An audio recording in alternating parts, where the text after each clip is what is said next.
Hi everyone, welcome to our Wednesday TNT, whipping around Thailand for all the main news stories, back safely at Turtle Beach here in Phang and away just 2 days and things completely out of control. They're putting up, I suppose all those scaffoldings and neon lights ready for a fair, like a temple fair. Not that there's any temple here along this stretch of the beach. And they're even closing off part of the road for some sort of, market.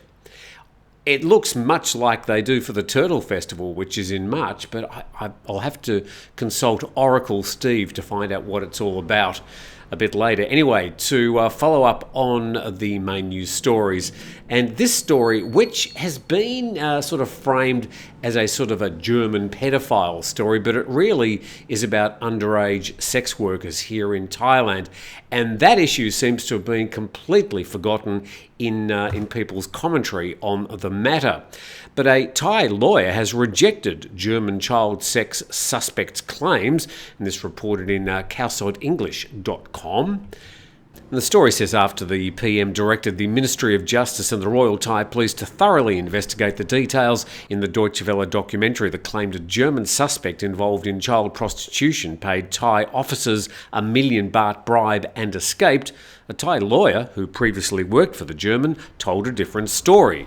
Parinya Promsak, a lawyer for the German man named Mr. Jens, stated yesterday in Chonburi that his client's claim is not true, that 1 million baht bribe was probably the same amount that was used to pay for the legal team.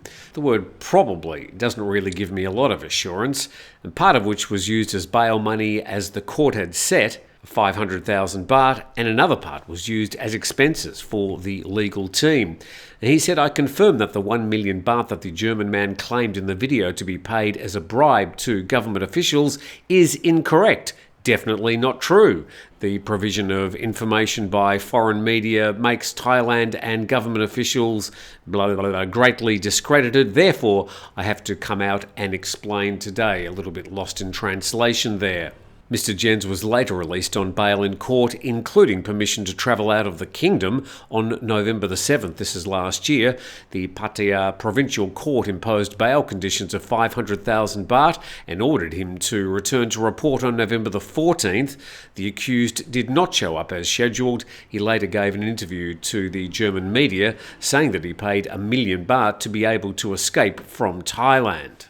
Now, of course, it's the original Deutsche Welle documentary that's got everybody in a tizz at the moment, and it was taken down here in Thailand and you couldn't view it from last Monday.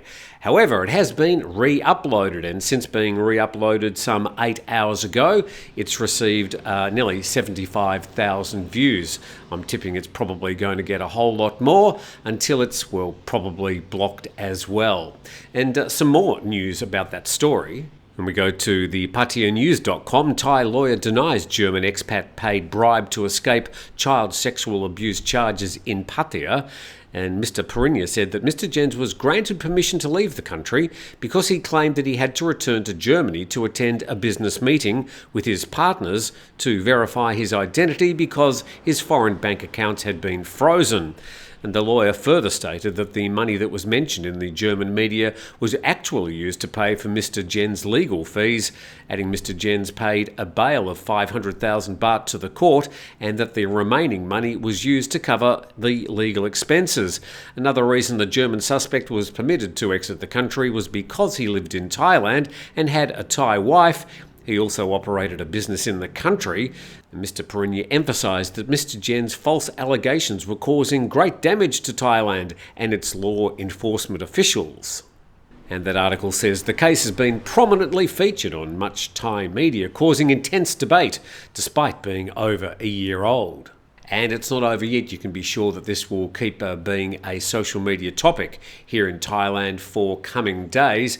And interesting that while the Thai media and this particular lawyer are focusing on the intricacies of what that 1 million baht was actually paid for, whether his allegations are true or not, the whole issue of underage prostitution and underage sex workers seems to have completely been missed. The fact is, it does exist. I mean, we report 2 or 3 times a month about this particular issue and raids on various clubs and bars in places like Pattaya, Bangkok and Phuket. It does exist, and I think that is the issue that the Thai police and the officials should be much more concerned about.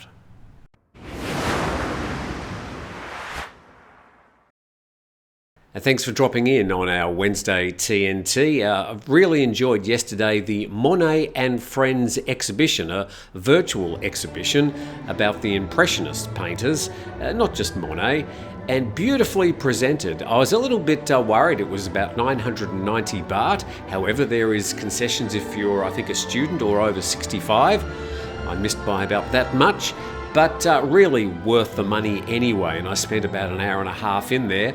Very well put together and a delight, sort of wandering in amongst and being completely immersed in the Impressionist paintings. Really well presented in Thai and English, and there's plenty of information, plenty of very creative presentation, and I thoroughly enjoyed it. And I think it's on until January the 7th, so recommend it if you are at Icon Siam on the west side of the river and get an opportunity to catch up with Monet and Friends. To this next story, and this has made a lot of international coverage. In fact, it's the main news story covered about Thailand today, and reported here in the BBC.com. Thailand bus crash kills 14 and splits the vehicle in half. Well, just having a look at the vehicle there, it doesn't seem to be split in half, but it's when you get around the front of the bus that you can see the real damage that's been done. 14 people have died in Thailand after a double-decker bus veered off the road, smashed into a tree. Photos online show the bus leaning on its side and the front split in half with parts of the tree wedged in it. 32 others were injured following the crash in Prachuap Khiri Khan, a coastal province in the country's south, well, about 3 hours south of Bangkok. And Thailand has one of the world's highest road accident rates, leading to thousands of deaths every year. Many attribute this to poor safety standards and the country's busy roads. A photo there at the front of the bus, and not really able to tell you exactly what's going on there, but clearly that hit with a lot of impact. And the story goes on, rescuers spent several hours pulling the dead and the wounded out of the bus. According to the local rescue foundation which supported the operation, pictures posted on the foundation's Facebook account showed more than a dozen rescuers attempting to remove the tree which was pressing on the bus. Some smashed the vehicle's windows open with a hammer. And then the article veers into a bit of an explanation about Thailand's road toll. The number of fatalities has fallen in the past 3 years, but Thailand is still ranked in the top 10 worst countries for road safety. Despite this, there is little public demand for improved safety, and the issue rarely arises during election campaigns. Some have attributed this to the fact that most of the victims, more than 70% of the fatalities, are motorbike riders, typically among the poorest sectors of society, and most occur on rural roads, and the vast majority among males between the age of 18 and 24. Helmet wearing is almost universally unenforced in Thailand, unlike in neighbouring Vietnam and Indonesia, and alcohol is often a cause of the incidents. The roads in Thailand are good enough to drive fast on, but often poorly lit and marked, making accidents more likely. So another 14 people dead in another interprovincial bus crash. Exactly what happened at this stage, we don't know.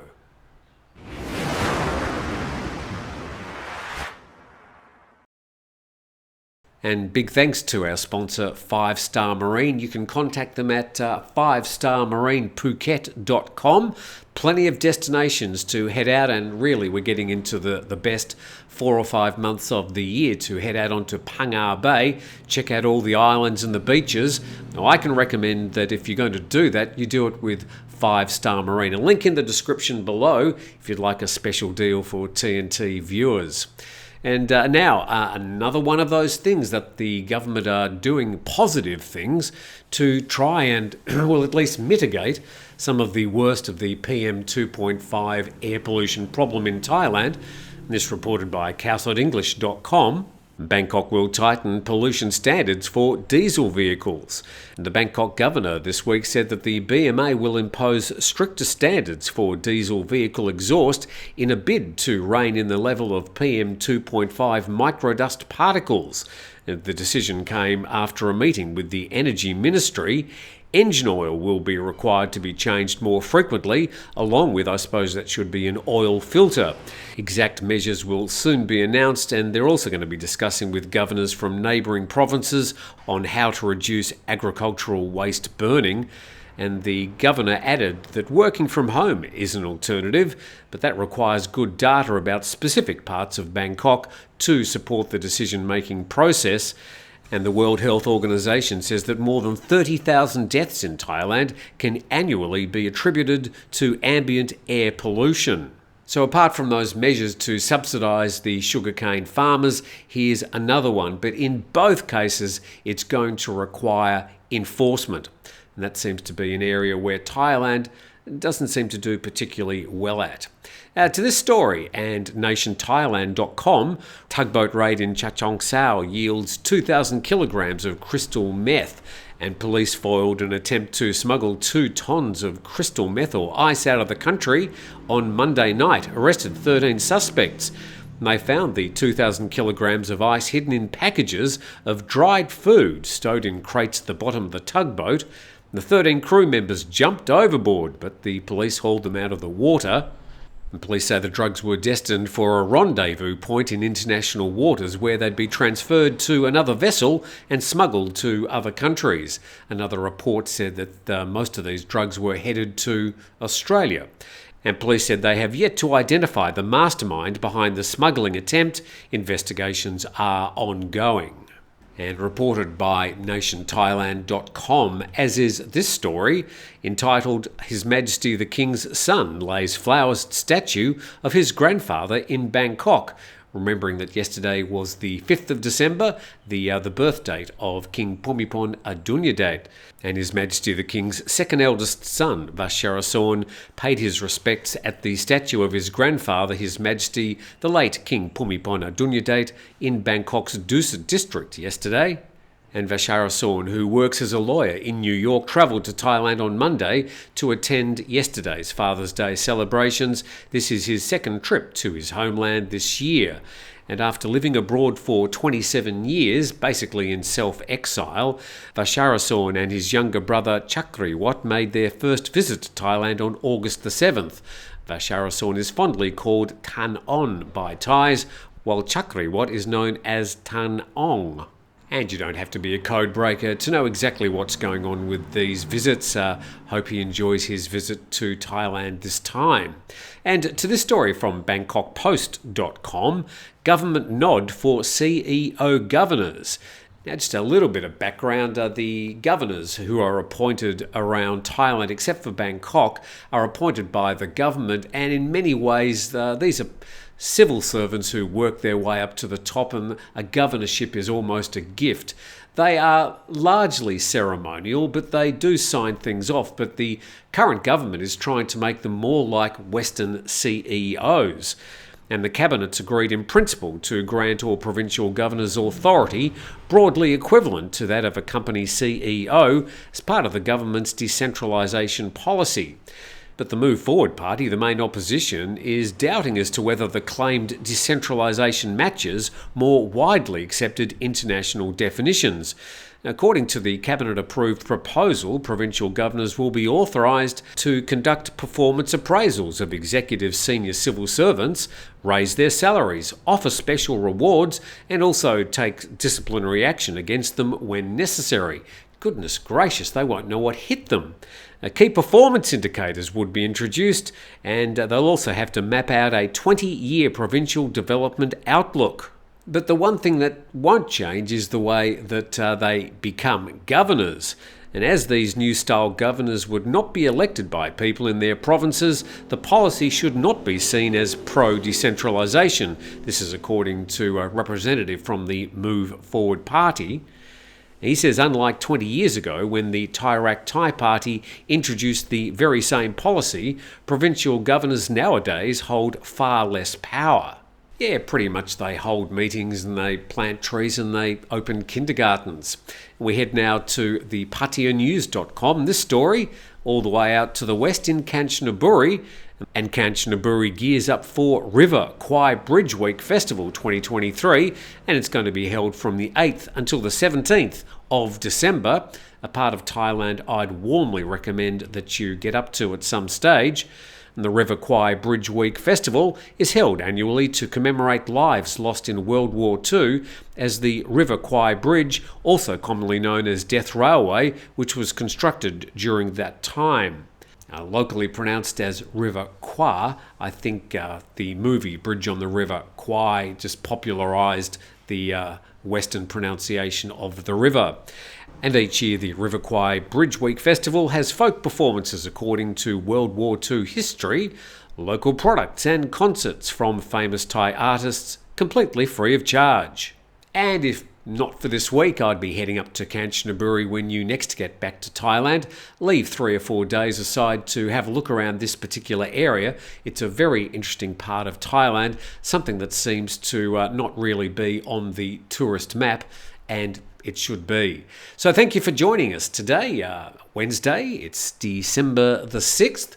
Hopefully you're a bit more up to date with things happening around Thailand. Please subscribe to the channel, and we look forward to seeing you tomorrow.